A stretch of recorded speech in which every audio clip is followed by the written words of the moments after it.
तो buzzing stock में अगर कुछ स्टॉक्स की बात की जाए जहां पर आज थोड़ी बहुत हलचल देखने को मिल रही है, तो उसमें पहला नाम है एनबीसीसी का।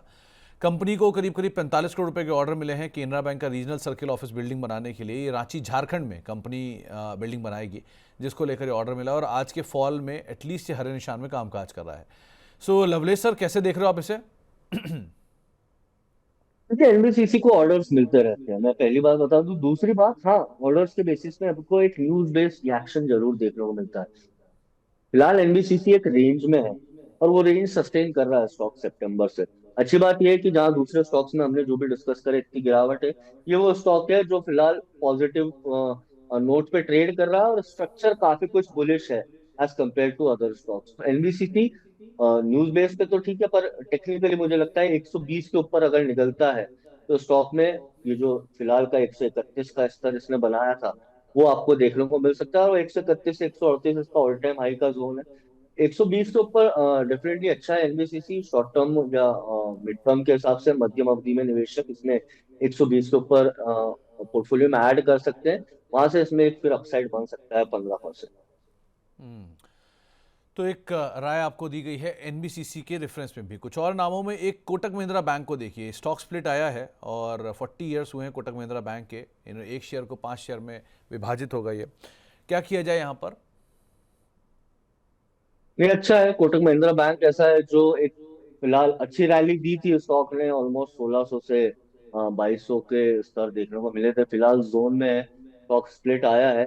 मुझे लगता है कि डेफिनेटली ये बहुत अच्छी अपॉर्चुनिटी है। अगर आपका नजरिया आने वाले 10 से 20 साल का है तो बहुत ही अच्छा है।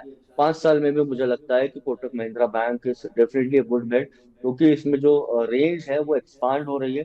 तो ऑन द डाउन साइड 1950 का ऐसा स्तर है, बहुत अच्छा सपोर्ट है। मुझे लगता है स्टॉक फिलहाल यहाँ से बुलिश ही रहेगा आने वाले 3 से 5 साल। और स्टॉक स्प्लिट की है तो definitely it's a good buy. Hmm. तो एक राय आपको दी गई है खास तौर से कोटक महिंद्रा बैंक को लेकर भी। इसके अलावा कुछ और न्यूज़ फ्लोज में इंडिगो कंपनी टाटा मोटर्स को रिप्लेस करेगी। टाटा मोटर पैसेंजर व्हीकल को सेंसेक्स के रीजिंग में, सेंसेक्स से बाहर होगा टाटा मोटर्स पैसेंजर व्हीकल और इंडिगो अंदर शामिल हो जाएगा। टाटा मोटर पैसेंजर व्हीकल को लेकर आपकी क्या राय है? जी, टाटा मोटर्स पैसेंजर व्हीकल मैंने आपको जैसे पहले भी बताया था, स्टॉक साइडवेज है। इसमें निफ्टी के अगेंस्ट या अनकोरिलेटेड है। ज्यादा इसमें हमको तेजी देखने को नहीं मिलती है बुल मार्केट में।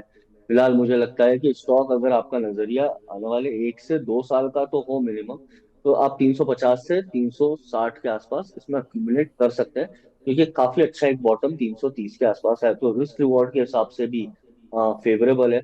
मेरे ख्याल से टाटा मोटर्स पैसेंजर व्हीकल आपका नजरिया आने वाले 1 से 2 साल का मिनिमम रखते हैं, तो इट्स अ गुड बेट और लॉन्ग टर्म। जहां तक के शॉर्ट टर्म की बात है तो इंडिगो ने इसको रिप्लेस करा है सेंसेक्स में।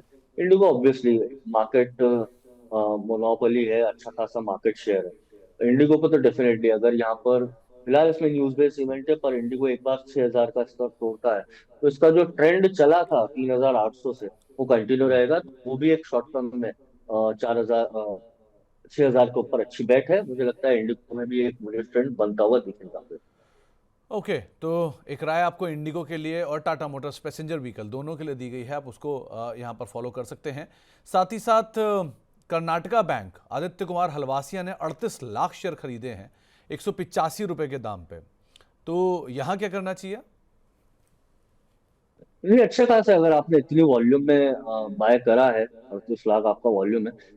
पर दूसरी बात यह भी है कि आपका नजरिया मेरे ख्याल से शॉर्ट टर्म मिड टर्म का हो। उस स्टॉक में ऊपर फिलहाल एक रेजिस्टेंस है 216 का। स्टॉक हो सकता है यहाँ पर थोड़ा सा ठहराव दे।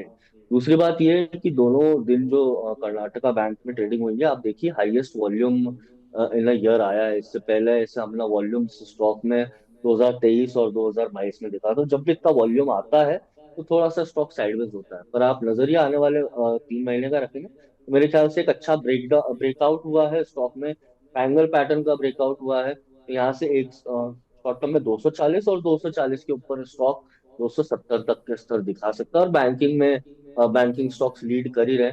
अभी इसने चलना शुरू करा है तो शॉर्ट टर्म में थोड़ा सा साइडवेज हो सकता है, पर मिड टर्म मध्यम अवधि में मुझे लगता है कि इसमें और 20 से 25% की तेजी देखने को मिलेगी। हम्म। तो आपको कर्नाटका बैंक के रेफरेंस में भी आज वहां पर हलवासिया फैमिली की एंट्री और शेयर में करीब 7% तक का उछाल आज के सत्र में आता हुआ दिखाई पड़ा। कुछ और नामों में आज एमएससीआई का रीजिक भी है, लेकिन उससे पहले उस प्रमोटर की बाय है, इसमें टाटा टाइम टेक्नो और डीबी कॉप, इन दोनों में प्रमोटर की तरफ से बाय होता हुआ दिखाई पड़ा है। क्या किया जाए टाइम टेक्नो में भी और डीबी कॉप में?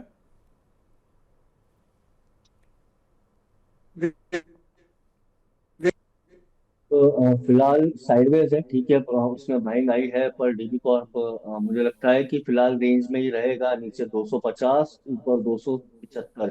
ये पूरा साल स्टॉक ने इसी रेंज में बिताया डीबी कॉर्प ने। तो फिलहाल तो मुझे नहीं लगता, जब तक के स्टॉक 280 278 का लेवल तोड़े, उसके ऊपर सस्टेन करे, मुझे नहीं लगता डीबी कॉर्प में तेजी बनेगी।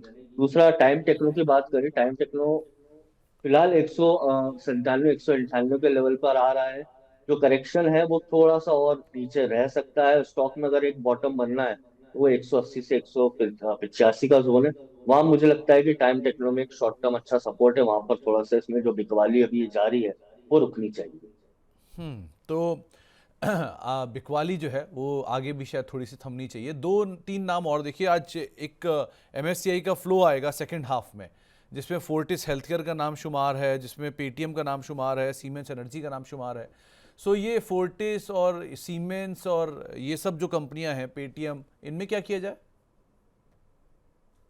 डेफिनेटली देखिए, इनमें एक मोमेंटम तो बनता है जब भी एमएससीआई का रेजिक आता है। इससे पहले भी एक बार दो बार ऐसे इवेंट हुए हैं। पेटीएम फिलहाल तो वो ऑलरेडी चीज डिस्काउंट कर कर देखिए आप 1265, हमने शायद सुमित जी आपके शो के माध्यम से 990 के आसपास भी ये स्टॉक डिस्कस करा था। मेरे ख्याल से पेटीएम अभी भी अच्छा है, अपने प्रीवियस टॉप के आसपास सस्टेन कर रहा है।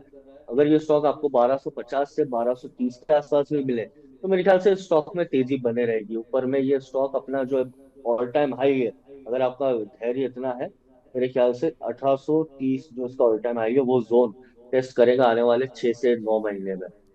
दूसरा, आपने पेटीएम के अलावा फोर्टिस की बात करी, तो फोर्टिस में जो एक करेक्शन है 1100 का फिलहाल जारी है। मुझे लगता है कि 902 910 के आसपास इसमें रुकना चाहिए। कहीं ना कहीं इसने अपनी एक वेव कंप्लीट करी है, तो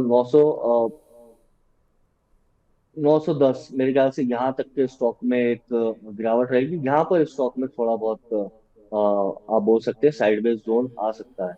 यहाँ से और एक 30 से 40 रुपए की गिरावट फोर्टिस हेल्थकेयर में मुझे लगता है रहेगी।